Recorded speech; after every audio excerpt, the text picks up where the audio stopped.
welcome to the Liberty Mike podcast, broadcasting from an undisclosed location in the heart of Dixie. I am Michael, and I am here with Liberty Larry. How's it going?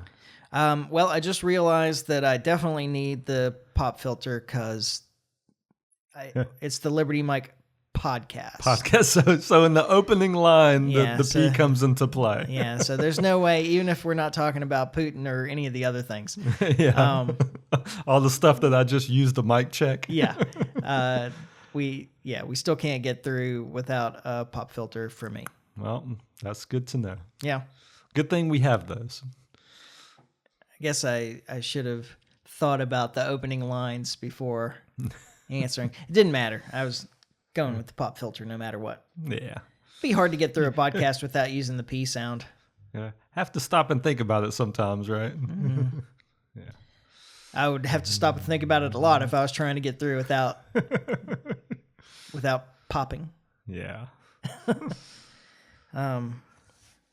But this was one of the early purchases. And it was a good one. And I couldn't find the kind that go over the mic because we got these big, like, fat mics. Yeah. So I had to get the... Yeah, I got a big fat mic. Mm-hmm. It's a Liberty mic. It is the Liberty mic. Okay. So you excited about the government reopening? Is that affecting your day to day? I'm sure it will. Yeah, at some point, right? Yeah. I was trying to explain to somebody recently that I love it when the government's shut down. Yeah. And they were saying, well, it's all gridlock anyway. Like, they can't get anything done. I was like, that's almost as good. No, that's like what we want. Yeah. Like the worst thing you can say is, well, we passed some bipartisan legislation. Yeah, because that just means everything that they agree upon is like the worst things that they do. Exactly. Yeah. So I mean, I'm glad people are getting fed. I still don't see I don't understand that a third of the nation. Or what? No, it wasn't that many. How many? It was like 80 million people, so like a quarter of the nation, right? Was it? I think it was 40 million was what I saw. I may be wrong. I don't remember. I was thinking they were saying like 80 million people were... Maybe it was 80 million. I really don't remember. We talked about it last week, and I was right when I said it last week. Yeah, I don't remember what that number was, though. I think it is 80 million. I do think you're right. Yeah, I don't have it written down in my notes from last week, so... I think it is 80 million, because... like I said, I can't remember. It's Either been of those numbers a week. is too big a number. But I was thinking it was like a quarter of the nation. Yeah. And if a quarter of the nation is dependent on government handouts to eat, they're not solving problems. They're causing more. No. That should never be the case. And so I was listening to the most recent No Agenda, and they spent a bunch of time on the Weinstein's podcast. Okay. No, but that wasn't it though. It wasn't the Weinstein's podcast that I was thinking of. It was some random podcast that JCD found that had Kimmel and his wife on. Oh wow. So it's got like 15 listeners then probably. Yeah, I guess so. Apparently the two people that run the podcast are famous, at least in circles. Oh, okay. Yeah.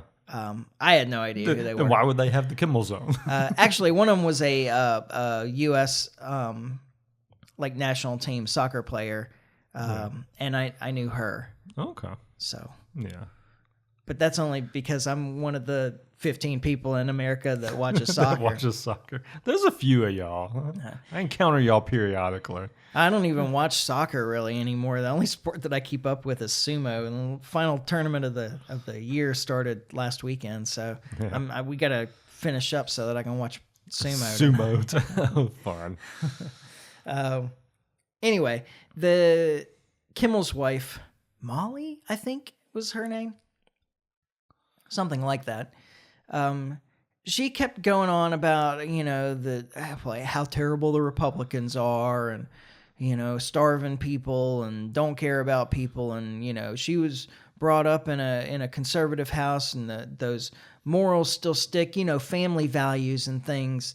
While at the same time saying that she has a bunch of family members that she can't even speak to anymore because they voted for Trump, and she takes it personally. Apparently, it's an attack on her and Jimmy Kimmel, who's spending his evenings fighting this man. And oh my, it's so It's disgusting. It's so narcissistic to begin with, and it's absolutely ridiculous. But one of the things she was talking about, like these morals about that, I think that you're supposed to take care of people, poor people and so forth. And I was like, yeah, I agree. Yeah. Where does the government come in that? Yeah. Like, Exactly. you don't need government to take care of people. You're one of the writers for Jimmy Kimmel's show, and your husband's Jimmy Kimmel. Yeah. Like you guys have a bunch of money. You have means to help people. Yeah, if I you promise choose to. You can help. And the best way to do it isn't to give more of your money to the government. No, definitely because not. I guarantee you they have accountants that try to get them as much money back every year as they can. Yeah. Well, the really funny thing is when she says something along the lines of, I would like to be giving my money to the children's hospital or something, but I have to spend it on these candidates so that we can make sure that this person gets elected. Oh, my wow. goodness. That is some crazy, the mental gymnastics you have to go through to make that work. Yeah. Oh, it was a lesson in mental gymnastics, this whole thing. It sounds like it. I kind of, it was so ridiculous that I kind of want to go and listen to the whole interview. Yeah, just to get a full feel for it. That is wild. But then I think, if I try and listen to this whole interview, I'm going to lose my mind. I'm going to want to stick my head in the oven by the end of it. And yeah. Yeah, who needs that? No, yeah, exactly. You don't want that in your life. It is frustrating, and this is something that the left is a lot worse at. I'm sure it exists on both sides, but I see it more from the left than the right, is if you have differing political views, people on the left just want to shut you out. Like that just won't have anything to do with you. Like, oh, you voted for Trump? No, I can't talk to you anymore. Yeah. I think this is shifting to be more even. But it goes back to the, just traditionally, the complaint from people on the right about people on the left is that they're misguided. Yeah. And the complaint about people on the left about people on the right is that they're evil. Yeah, it's true. But it is wild to me because, I enjoy talking to people on the left for the most part. I mean, like I say, it can get a little tedious but mainly it gets tedious when I don't feel like they're being true to their given a I'm trying to think of the best principles, word. Maybe, or no, how I cannot come up with the word, but being intellectually honest. Okay. Because sometimes you talk to people and they're just you can tell that they're not I don't know, they're not truly taking in what you're saying. They just want to espouse what they think. They're waiting for their chance to speak. Yeah. Well, yeah. And in a dishonest way, you know, because when I'm talking about this stuff, if you give me something to grapple with and I have trouble with it, I'm gonna grapple with it. Mm-hmm. I'm not just gonna tune it out and forget that I heard that. Yeah. And so oftentimes when you get in these conversations with people, that's what they're doing. Yeah. They just want to give you their next talking point and not grapple with anything that you're saying. Mm-hmm. And those conversations I want to get out of pretty quick. Yeah. The one that I notice a lot, and this happens on both sides, but it seems to happen more on the left, or maybe I just end up talking with people on the left more. Yeah. About these things, is argument from authority. Yeah. Yeah. That one just drives me nuts. And but all the people, the scientists say, the doctors say, the experts say, the blah, blah, blah. There's so much documentation about this. Okay, where's the documentation? Because every time you actually bring up a point, you're saying so-and-so who's renowned in the field or whatever says this. Yeah. You're not presenting me with data. You do understand that argument from authority is a logical fallacy, right? No, they do not understand that. And that's just the truth. And then you have to explain that, no, it's not that I disregard people's expertise. Well, absolutely. I'm just saying that doesn't prove them right. Exactly. Yeah. Because I promise very smart people are wrong a lot. Yeah. Until the end of the 19th century, biologists as on the whole, agreed that everything in nature was created exactly as it was. Yeah. Yeah, right. It's been that way for hundreds of years, right? Yeah. Since the beginning of time. Yeah, 6,000 years ago. Or whatever. Yeah. It wasn't that bad, but Yeah, I get it, though. you know, I get what you're saying. I mean, plate tectonics, the theory of plate tectonics that nobody really disputes anymore. Yeah. Like that's only about a century old. Really? That was developed in the early 20th century. Wow. Yeah. I mean, the idea, I guess, is a little older, but the evidence But to it wasn't support like it, solidified. yeah, the evidence to support it wasn't really discovered until the early 20th century. Yeah. And as evidence started to mount, actually, people had to develop a theory to explain it first, and then the evidence piled on. Once you had a theory and you're like, okay, well, let's look for evidence of this idea. Yeah. It happened a lot faster, but yeah, like when Darwin came out with descent with modification and and speciation and so forth, it wasn't well accepted. It took decades before biology decided that, okay, well, no, man, this guy had it right. Yeah. So I'm every time you can find an expert that says one thing, I can promise you I can find an expert that says the opposite. Yeah. Yeah. I mean, that's the way. That's the nature of science. That's the way experts work. Yeah. And it's not that they have agendas. Well, yeah. I mean, we all have biases, and we all have, I mean, everybody has that. And especially when you get up into the expert level, one of the agendas is I cannot be wrong. Well, and one of the agendas is I need funding. Yeah. I find that's a big one. Yeah. So. Well, we wanted to talk about absolutely none of that. That was an interesting little diatribe we went off on. Speaking of agendas, that was not on the agenda at all. Yeah. I only have 3 things, but I got a lot of notes on those 3 things. Yeah. So I'm just going to go down the list. No, I'm not. I'm going to start with the most important thing. Okay. Which is that we are still blowing up boats in the Caribbean and the Eastern Pacific. Yeah. With dubious support for the claims that are being made by the government as to what is being carried. And but Michael, they're bringing fentanyl into this country. Fentanyl. They're bringing fentanyl into this country. No, something has to be done. And Trump's the one to stand up to him. He's not taking any crap on this. He's going to blow those boats up as much as he wants. Yeah, apparently. So there's another one today. 20 boats, almost 80 people.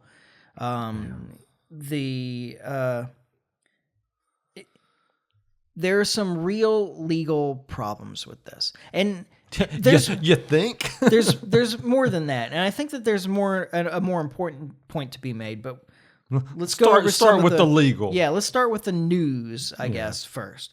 France's foreign minister said at the G7 that the U.S. strikes on the boats in the Caribbean and the Eastern Pacific are illegal under international law in their view. In the view of France, the nation, the actions of the United States are illegal under international law. And their unconfirmed reports, which means anonymous sources, so like nobody's gone on the record with this, but that the UK has stopped intelligence sharing with the U.S. in the Caribbean. Oh, really? They just don't want to be a part of it. Exactly. Yeah. Now, Rubio denies this, and well, the truth is I mean, that's and the only people from the UK who have confirmed it have done it anonymously, so who knows? Yeah, but at the end of the day, this is our backyard, so yeah, our intelligence. I mean, but they have territories over here. That's true. I mean, I'm not saying they don't. I'm just saying like it is. This is our neighborhood. Yeah. So there's the Office of Legal Counsel, and this is the same group of people who justified torture under Bush and drone bombings under Obama and so on. Good lawyer can justify anything. Well, and we've always said that what constitutional law isn't about understanding the Constitution, it's about getting around it. Exactly. I guess you have to understand it to get around it, but still though. point remains. Yes. So the Office of Legal Counsel memo that came out justifying what I'm just going to just start calling exactly what they are, which is extrajudicial killings. Yeah. Which that phrase is used in international law, and it's absolutely illegal. Okay. That's why Israel and then later the U.S. started using the phrase targeted killings when they do assassinations. Yeah. A little nomenclature game to get around this, but it's the same thing, Yeah. Anyway, that the U.S. is involved, the memo says that the U.S. is involved in a non-international armed conflict with the drug cartels. That's an interesting phrase. Yeah. And that's how they're justifying military action against them, is part of it. They're also, the other claim in there, and you're going to love this one. Uh-oh. The other claim in there is that the cartels are selling drugs to finance a campaign of terrorism and extortion. Violence and extortion, actually, I think is the word. Violence and extortion. So they're selling drugs to finance a campaign of violence and extortion. Wait a minute. I'd like to know how they hashed that one out. Yeah, it's completely opposite of the truth, which is that they're using violence and extortion to protect their business of selling drugs. Exactly. If these things were legal, the violence would not exist. Yeah. The goal is to make money. Yeah. That is the goal. Not to create violence. Yeah. Like, it doesn't make sense to like, that's costlier. Yeah, exactly. Like, that hurts the bottom line. Right. It's a business. So, we're just completely flipping cause and effect upside down here to justify it. And, they're just using that to ignore statutes about murder. Yeah. And call it an armed conflict so that you're functioning under the laws of war. And even in that case, I think that this is a stretch. Like, it just boggles my mind how we use our military. So, like, this is a shining example because, we're using these expensive bombs to blow up these boats. But just like, I was just thinking about just now, I know we've talked about that aspect on the podcast, but we kind of do this a lot. Like, we do this in the Middle East all the time, too, where we're bombing caravans and tents and, like, whatever, If your only tool is a hammer. I guess so. It's astonishing though, especially when you consider the fact that like we really have no money.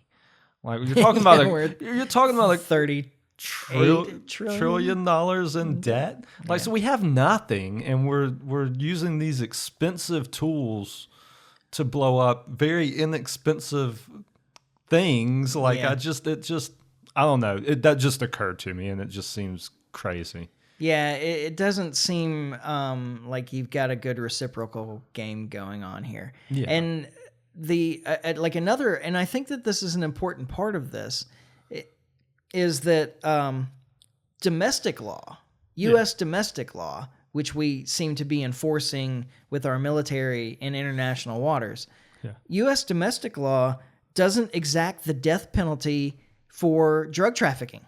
Yeah. So we don't you don't get put to death in the United States for drug trafficking. So these people committing the same crime in our borders would not get this punishment. Right. So, unless they were literally firing back, which in no case have they been. Yeah. In this case, yeah. Exactly. So. Yeah. And then there's the claim that each boat destroyed represents saving or creating 25,000 American lives. Yeah. So first off, they've blown up 20 boats. That's 500,000 people. We only get about 100 to 150,000 overdose deaths every year. And that's actually kind of a high number since COVID. Yeah. Like it didn't used to be that high. Yeah. Yeah. But like this number doesn't make any sense. Yeah. This number comes from, they're not going by how many people are going to potentially overdose from this product coming in the country. Mm-hmm. What they're going by is how many people that product could potentially poison with that product. Okay. So that's where that number is derived from. So like they do this with fentanyl a lot. Like they'll be like, oh, we had a bus with so many pounds of fentanyl, and that fentanyl could have killed like X of fentanyl. You had it a couple of times, and then you just slipped back. Slipped right back. I'll get it eventually. Yeah. But yeah, this product could have killed X amount of people, you know. And what that number comes from if that many people inadvertently came in contact with it. Yeah. So they're taking like the average lethal dose. Yeah. And then applying how many of those average lethal doses are there in this shipment or exactly. whatever. Exactly. Okay. Which is crazy. And well, that's something that's irritated. That totally makes sense because they're using their proceeds to fund a campaign of violence and extortion. Yeah. Well, it would be different if when those drugs came in this country, they were going into hands of criminals to like create some kind of like mass attack or something. But that's not what they're using these things for. And I'm not saying that I'm not for any of this, like, by the way, like I'm not, but I'm just telling you, like, those drugs are coming in this country to be used by users. Yeah. Whether you like that or not, we have that many customers for this product. And that's the reason it's coming into this country. So it's not coming in this country to be slipped into school buses or something to kill a bunch of kids. Yeah. Well, and it comes back again to that fallacy in the memo. This isn't to fund a campaign of violence and extortion. It's to generate a profit. Yeah. And you don't generate a profit by killing your customers. Exactly. Like, that's not what's going on. It's not here. to say that it doesn't happen, obviously. Well, yeah. I mean, 100 to 150,000 people overdose every year. Yeah. And that's a lot. Like, it is. That's way too many. It's 3 times car crashes or 4 times car crashes. Yeah. But that's not the goal of the dealers. The dealers don't want to lose their customers. Yeah. And it should be noted that in order to fight the war on drugs, the way to do it isn't to stop the drugs from coming into the country. Because at the end of the day, we can't keep drugs out of prisons. We're never going to keep them out of this country. Like that's a losing battle. If you really want to fight the war on drugs, it's through ways to help people that are addicted to them. Yeah. Like, I mean, that's where, like, if you want to fight this problem, that's where the fight's at. Yeah. It's education and, I hate to say it, but regulation is better in this case because it doesn't have to be heavily regulated, actually. It just needs to be a legal product. Yeah. That way people can be held liable in courts for things that go wrong, for overdoses and things like that, or mislabeling something so that it's a higher dose than you expected, which is a big part of the problem with illicit drugs is that people don't know necessarily what they're getting. They can't standardize their dose because they just don't know. Yeah, exactly. And we already have the groundwork for this with the marijuana industry. I mean, that's how, in legal states, that's how this is done. Like, you buy it, and it's got everything that's in it is on the product. And we don't have a big problem with mislabeling or, like, when you buy it, you know what's in it. Yeah. You know, and you could do that with these other drugs. I'm not saying this is a perfect solution, but it is by far better than what we're doing. Yeah. Always err on the side of individual liberty. Yeah. Yeah. Like, people are choosing to buy these products already. You're not stopping that. You may as well try and make it safer. And you can take the money that you're using to fight this through the criminal system and the military now, and put that into rehab programs and just gives people a place to go when they decide they want to get off this. Yeah. You don't force them into it. You just because there are plenty of people that want to get off these things. But they just don't know where to go. Yeah. You know. Yeah. And so why do I keep harping on this anyway? It's not to protect the drugs coming into this country. Yeah. It's a moral and ethical question. And so I guess, like, why does this matter? That's really the question here, right? Like, so why does this matter? Why is this? Why do I think that this is the most important issue for us to discuss tonight? Yeah. And why does blowing up boats with people on them in the middle of the ocean matter? Yeah, it matters. The question becomes: as a nation, as the United States of America, do we want to be respected as a moral, ethical, and just nation? Or do we want to be feared as a lawless, murderous, transgressive nation that's infamous for our reprehensible actions? Like, do we still want to be the shining light on the hill? Yeah. Or do we want to put out the light? Like, well, we've because been putting out the light for a minute. No, so absolutely. I mean, this is a step in that further in the wrong direction. Right. But we've been heading down that path for a minute. Mm-hmm. But that's kind of the point that I'm trying to make, is that like this is one of those behaviors on the part of the United States that makes us a less respected nation.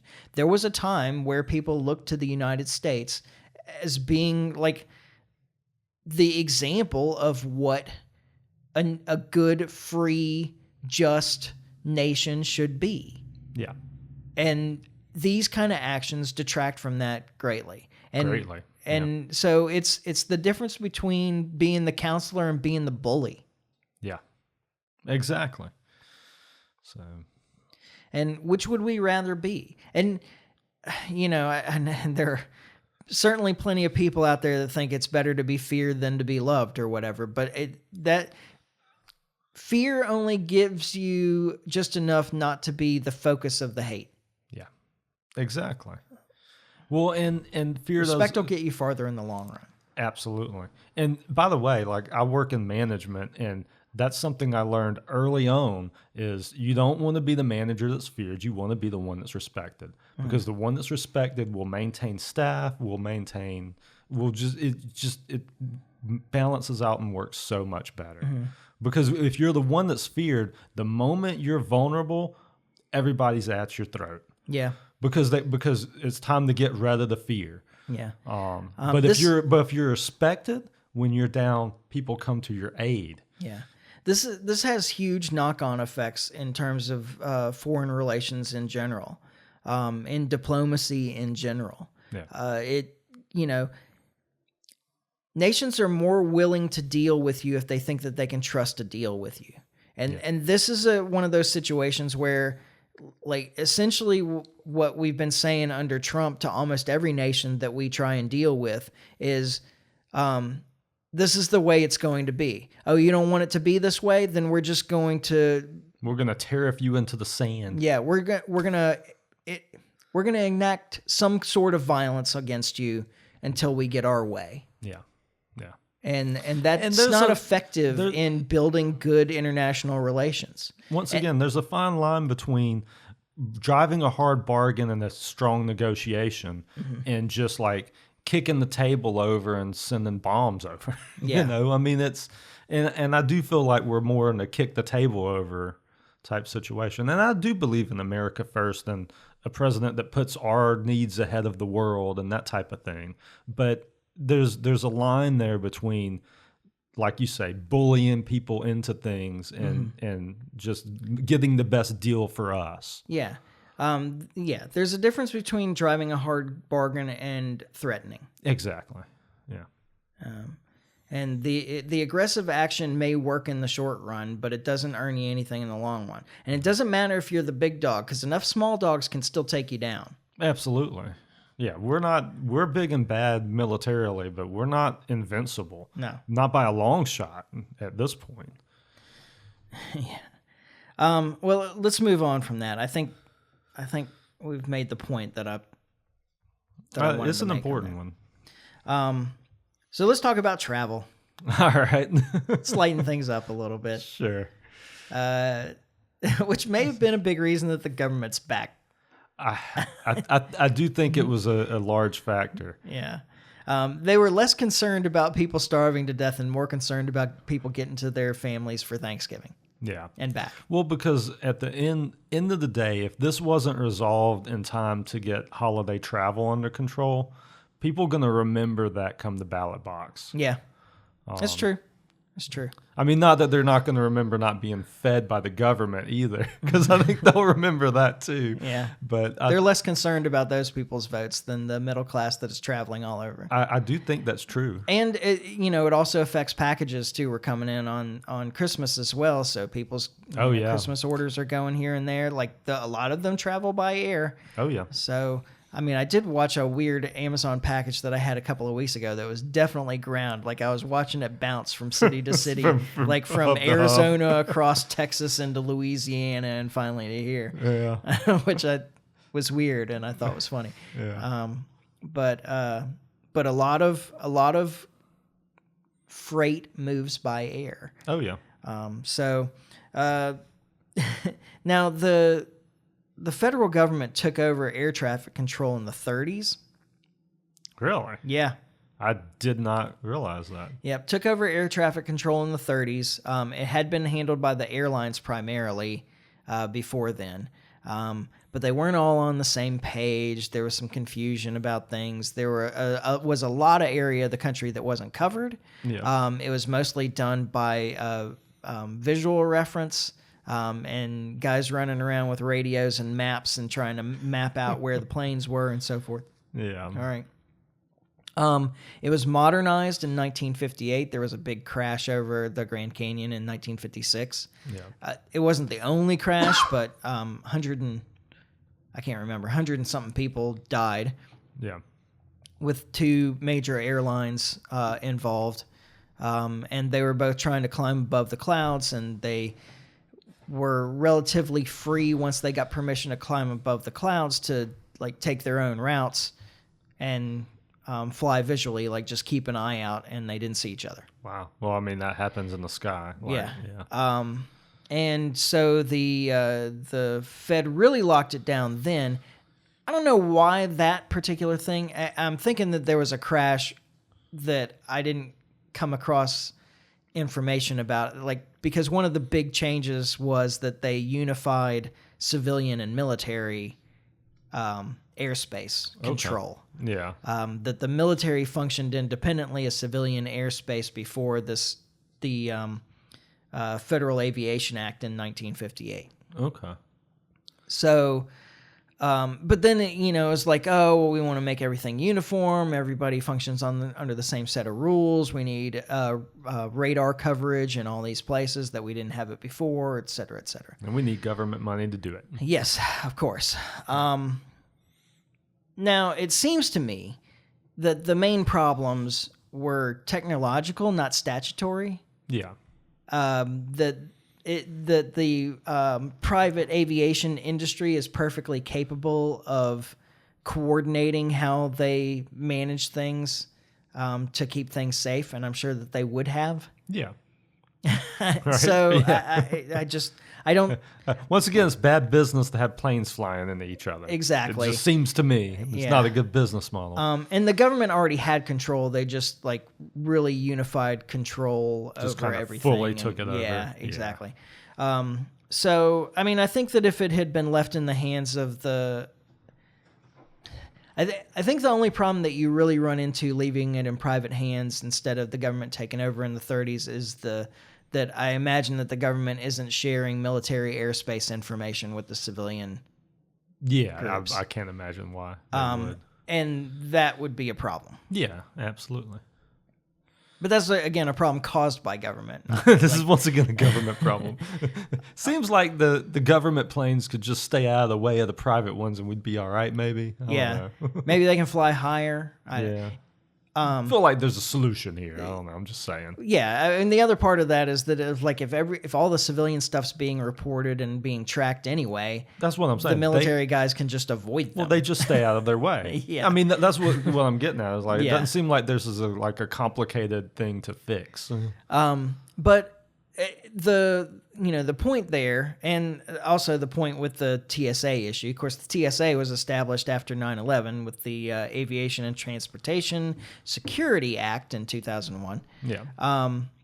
Before then, the airlines or the airports handled their own security. The idea, again, was to unify everything under a single set of rules and improve security. It has done neither. Yeah. I mean, it's been almost 25 years now. It's done neither. You still have different security rules for different airports, even though they're all controlled by the same government agency now. Which is funny because I don't fly, but everybody that does tells me that that's not only irritating because you don't know what to do, but because the TSA staff expects you to know what to do when it's different everywhere you go. Yeah. Do I take my shoes off? Do I not take my shoes off? Does my laptop have to come out of the case or not? Do I have to open it still? Are you kidding? Yeah. And they just they get irritated with you for not knowing when it's different everywhere you go. It has to be in a separate box. It can be in the same box with other things. Yeah. All right. So they haven't unified the security protocols or routines, and all the audits show that they're really bad at stopping stuff going through anyway. Yeah, exactly. So it's the illusion of safety, as they said in Fight Club, right? Exactly. Now, but the main point that I want to make here is that if all of these systems weren't controlled by the federal government, the government shutdown wouldn't affect your holiday travel at all. Yeah. And the government could still be shut down. Yep. Yeah. We could still have a shutdown government and have airports and security and air traffic control and everything functioning as normal if it wasn't under the control of the government in the first place. And all the things that the government was supposed to do with it, it seems to me they haven't succeeded in doing. No, because they never do. Yeah. I mean, you can't get an increase in funding if you do the job right. I mean, that's how government works. Yeah. There's a lot of truth in that. We talk about that all the time, failing up, It never happens in private business, but if you're in the government... It does happen in private business, Yeah, too. But not to the degree Usually it it's does. nepotism when it happens in private business, but... That's true. Yeah. That's fair. It doesn't never happen in private business. Is there a cat attacking the box? Yes. I keep seeing... Okay.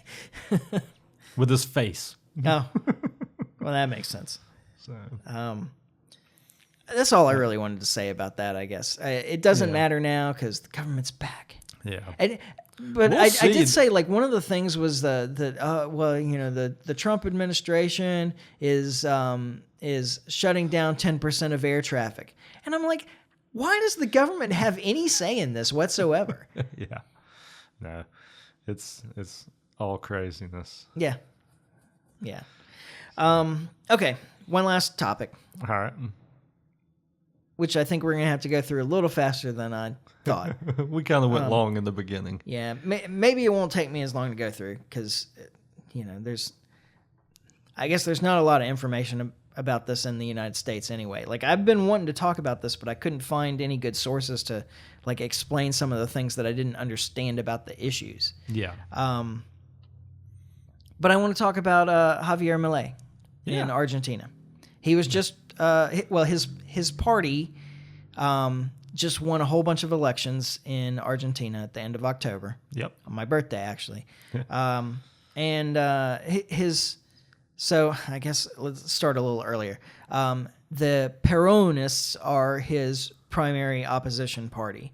And when they lost the last presidential election to him in 2023, Argentina had consistently a 200% annual inflation for the Argentine peso.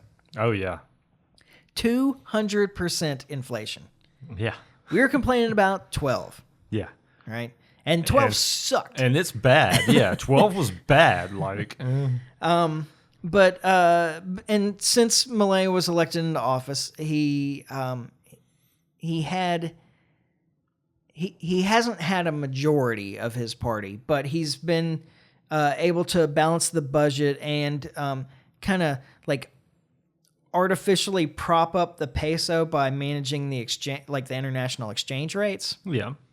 Which I don't approve of, but like you got to do something. Yeah. The peso was in free fall when he took over. Right. Yeah. You got to find a way to stabilize it. And he's done a decent job. Like the Argentine peso's inflation rate has been like 30 to 35%. Yeah. During his term. Yeah.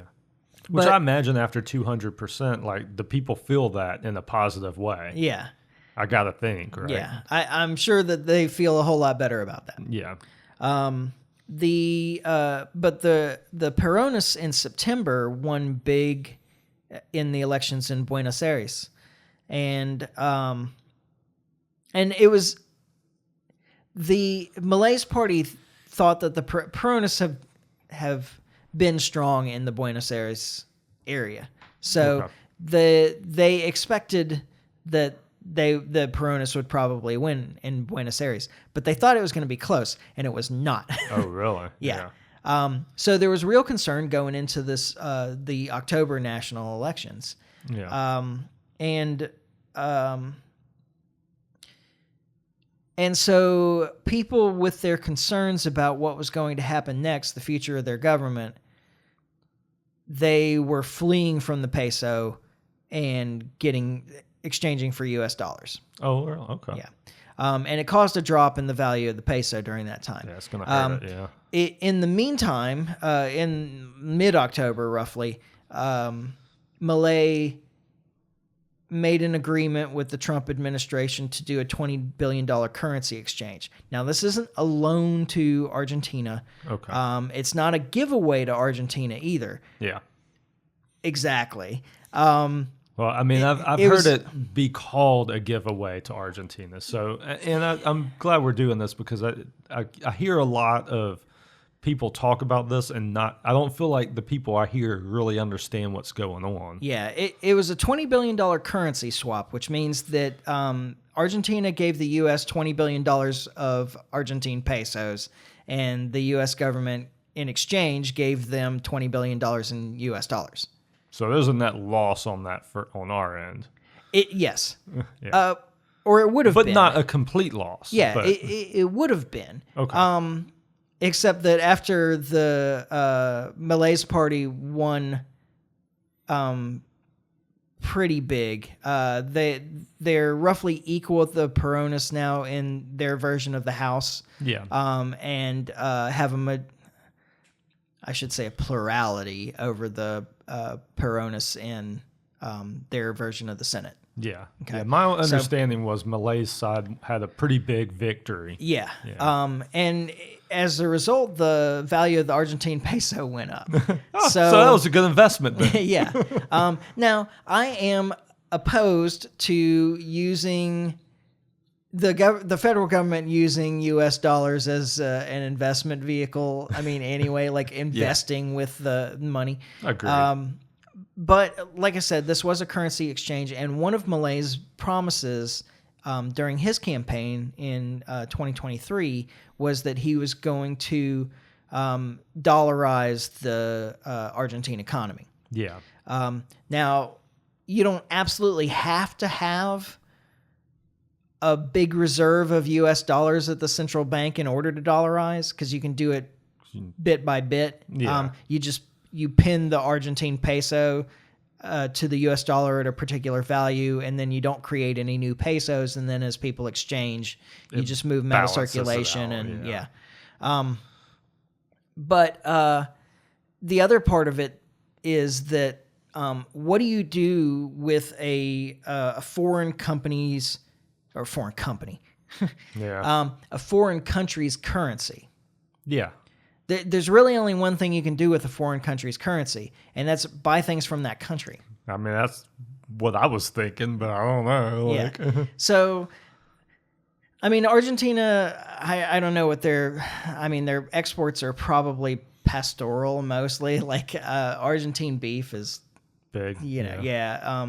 So, like, what does the U.S. do with their now slightly more valuable Argentine pesos? They buy more products from Argentina. Yeah. What do the Argentines do with their store of U.S. dollars? They buy from the United States. Yeah. So and it creates slowly trade out their currency for U.S. dollars, hopefully, because then they'll have a more stable currency. Now, Malay's come a long way here. I mean, he's really been a success. It's not a complete success. Like, there are roadblocks for him, and not everything works out as you plan, but he's come a long way to stabilizing the economy of Argentina. Yeah. And he may be able to do a lot more in the next couple of years before he's up for re-election. Yeah. Now that he's got more of his people and behind him. Yeah. Yeah. So we'll see what happened, but it wasn't a giveaway. It wasn't just Trump trying to support an ally. Like, oh yeah, Javier Milei is a huge ally of Donald Trump. It'll make a big difference. Where? Yeah, exactly. That's the one that always blew me. Like, how does that work? Like, I don't. Yeah. So that was the deal. It was a currency swap. We traded equivalent value at an exchange rate of Argentine pesos for U.S. dollars. Yeah. And now they'll use the U.S. dollars to buy more American products, and we'll use the Argentine pesos probably to buy more Argentine products. Yeah. Well, makes sense. Yeah. Sounds like it's a win-win in the end. Yeah. And it helped the people of Argentina stabilize their currency further. Yeah. And hopefully it'll help the people of Argentina switch their currency out for the U.S. dollar over Overall. The next decade or whatever. Yeah. We'll see. Yeah. But it could be very big for Argentina in terms of stabilizing their economy and increasing the wealth of the nation as a whole. Absolutely. So I guess that did take less time than I thought it would. Oh, I thought you'd probably ask some questions somewhere along the way on that because none of this is this isn't really getting reported. Yeah, I was going to say, and that's kind of what I was getting at earlier. Is like I've heard like people bring this up, but not people that I felt like understood it. Yeah, Well, and the other thing is... And they bring it up as a political thing. Oh, well, Trump just gave away billions to Argentina. I was like, well, that don't sound right. Like, so... Well, a lot of it is questions about currency competition. Yeah. Right? Yeah. So we don't allow currency competition in the United States. Most countries don't allow currency competition. Yeah. Like the fiat currency of that nation that the nation prints as it sees fit. That's what the only currency that you can use. Absolutely. They are opening it up somewhat in Argentina, or they can't stop it. One of the two. Yeah. And that happens becoming a problem. Yeah, that happens in a lot of poor nations that don't manage their money supply well. Is that people flee the local currency for some more stable currency, generally the U.S. dollar, actually, or it could be Bitcoin or whatever. I was going to say there's other things that are coming into the market, but and so the Argentinians have already shown that the currency that they prefer is the U.S. dollar, because whenever there's uncertainty or whenever there's generally political uncertainty, but economic uncertainty as well. Yeah, because the one leads to the other. Yeah. Whenever there's uncertainty about the future in Argentina, people flee the peso for the U.S. dollar. Like the citizens already exchanged their pesos for dollars to be more secure in the future anyway. So it is wild to just think about. So these countries like that, like Argentina in this case, are they're dumping their currency for dollars. And me here in the U.S., I'm dumping my dollars for anything else, silver, gold, property, like whatever. I'm looking for like real safe havens outside the dollar, and that they're going to the dollar as the safe haven. Yeah, when I can, I dump my dollars for specie, for silver and gold. Oh yeah, absolutely. And of course, I actually met with a guy today about doing improvements on my house, because that's another. That's a good investment. Yeah. So, but yeah, it's funny to think about that. But the U.S. dollar, it didn't lose 3 times its value in the last year or whatever. Yeah. It didn't become a third the value it was a year ago. Yeah. So.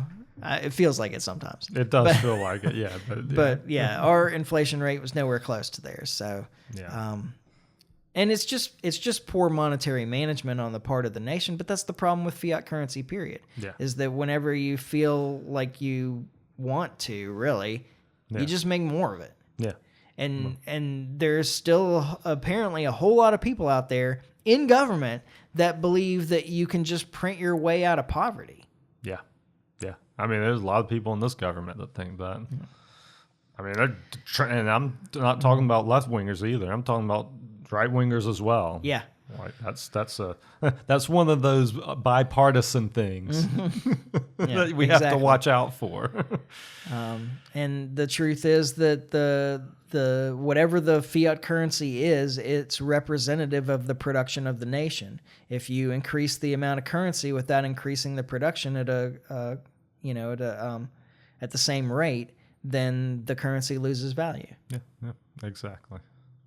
It's just math. Yep. Can't argue with math. Basic. it's not. Basic economics. Yeah. It's like none of these attorneys in the government it took even an economics 101 class. Like I listen to these guys talk sometimes, and then there's people like AOC that has an economics degree of some kind. I can't remember if it's a minor or a major, but I think she has a major in economics from Boston University. Yeah. Like, so certainly she took economics classes. Did she just like go down the Keynesian track? That's the only thing I can figure. Yeah. And I mean, that may be what they teach. I haven't taken any of these classes, so I don't know. yeah, I mean, everybody should take a macroeconomics class anyway, just cause. Yeah. But by the way, just on the little Keynes, just an interesting point about Keynes is that he was just an aristocrat. Yeah. Like who, having never had a job or paid employees or actually participated in the economy at all. Yeah. Or, as far as anybody really knows, read a whole bunch of economics. Just wrote a book. Like, wrote a treatise on how he thought that a market should work. Yeah. And so everybody's just kind of jumped on board. But it's beneficial to governments. It excuses a lot of bad behavior by governments. So they love him. Oh, absolutely. But he was just a spoiled rich kid that didn't know anything. And it shows in his writing. All right. Well, we can wrap up there. Yep. That didn't go too badly. We finished in less than an hour. Nice. Good job. Go us. Woo. And then, we'll go do our fentanyl and... Wait, you got fentanyl? I probably shouldn't have said that, should I? No. So, I was thinking earlier when you were talking about that they're calculating like the average lethal dose and how many people would it be in this volume or whatever, and I was thinking like, yeah, I spent the last few years building up an immunity to iocane powder, and that's what I kept thinking of. It was the Princess Bride. Always satisfies. Absolutely. All right, so we'll wrap up, and we'll test our immunity to iocane powder with a battle of wits. With a battle of wits. When we're done, and we'll be. Next week should be good, right? I think so. I mean, are we even worried about Thanksgiving because we're both in town? Yeah, and if we're recording on a Friday, as long as we're doing Friday, it shouldn't be a problem. Yeah. I feel like it could be, but I don't know what would be standing in the way. So hopefully we should be good. I feel like we should be good. Okay. I'll ask my secretary later. Because she doesn't seem to be paying attention right now? No, exactly. Okay. Well, we expect to be here next week. I almost called it off this week because I'm having problems. That's not good. We're on a roll. We need to I know, but keep things rolling. My nerve problem is back, and so I'm pretty uncomfortable. I get it. And I had to work all day, so I was already pretty uncomfortable when I sat down. Yeah. So anyway, but we expect to be back here next week. I'm assuming on Friday again. Yeah, I think Friday's the easiest way to go. And in the meantime, you can follow us on Facebook. You can subscribe on iTunes, YouTube, Podbean. Like and share, comment. You can always email me at michael@thelibertymike.com.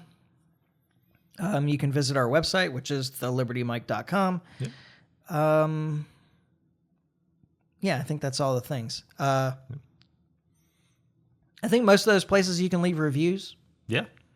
Definitely on iTunes. I think you can on Podbean too. Yeah.